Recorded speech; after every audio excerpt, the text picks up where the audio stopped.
Hi, Scott Keithan here with another hiring vlog. This time our subject is firing a team member. Maybe a better way to put it is releasing a team member. Sounds better, doesn't it, than firing an employee?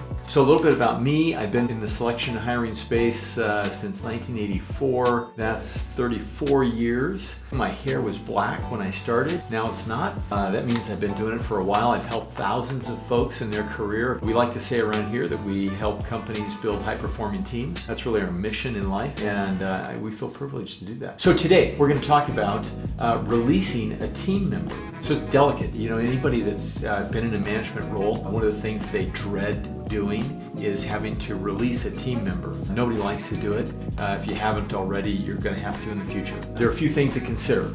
First of all, rewind all the way back to when you made the hire. So when you hire somebody, you have to start by giving them the right expectation up front. We have to begin by telling them what they need to do to get an A in the class. Like if you were taking a college class and you got a syllabus. The syllabus tells you, if you want an A in the class, this is what you have to do. Now, not all positions have that kind of simplicity to them, but as best we can, we want to spell out key indicators, that sort of thing, so that our team member knows exactly what they have to do to make us happy. This conversation has to do with not laying people off because we've got a downturn in business, but we're talking about letting somebody go because of subpar performance. We never want to release somebody to the free market and have that be a surprise or blindside somebody with that news. If we've established the outcomes and results that are required for success in the position that the person is in, everybody knows, everybody's on the same page, we know what success looks like, and now we're regularly meeting with this person to tell them where they are on the spectrum, and we're letting them know that they're subpar in our performance culture. Now, in some places, a B is good enough to stay on the team. In some places, that's not. We've got to start communicating at some point along the way that they're not hitting the mark that needs to be hit, and then along that path, we have to choose when we're going to start communicating. Unless they start hitting the mark on a regular basis, they can no longer play on the team. Usually, that is called a performance improvement plan. And so usually a performance improvement plan has a couple of elements to it. We rediscuss the desired results or outcomes. We talk about a time frame. We're going to talk about how long that time frame is that they get an opportunity to bring their performance up to speed. And then we're going to define what additional tools or training they may need to reach those expectations of performance, and give them an opportunity to say, well, you know what, I never was given enough training in this. Maybe somebody assumed that they understood something and they never quite did. We also need, as part of this performance improvement plan, to establish some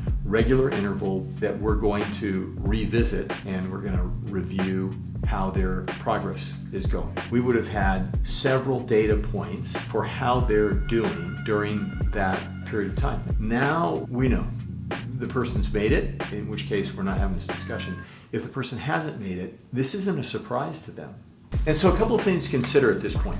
One, when you release somebody who is not performing well in the position, you probably are doing them a favor. And I've talked to enough people in my career who have been released, who have shared, you know, it was the best thing that happened to me. We do people a good service when we take them out of a role that isn't right for them, and then they go out on a hunt and they find themselves in a spot that is a good spot for them. You know, you can do this, you can let somebody go and do that with love for purposes of caring for the other person. If you look at it through that lens, you really are helping them. I've actually had stories of people that go back to their employer that release them and thank them.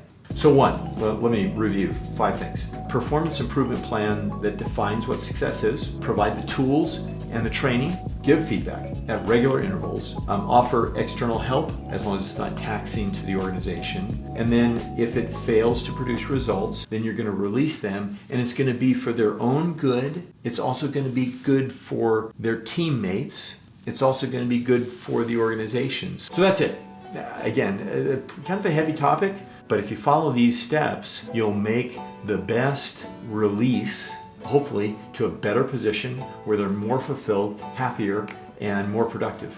So if you like this vlog, you can click like somewhere at the bottom down there. If you don't like the vlog, certainly there's a button down there for thumbs down. If you have a question about a future vlog, maybe if you have a topic that you'd like us to cover in the area of selection or hiring or organizational structure, maybe interviewing or anything to do with managing, retention, succession planning, any of that, we'd love to hear from you. You could send an email to ask@hiringscott.com. Now, I've been saying it enough now that I'm actually remembering it.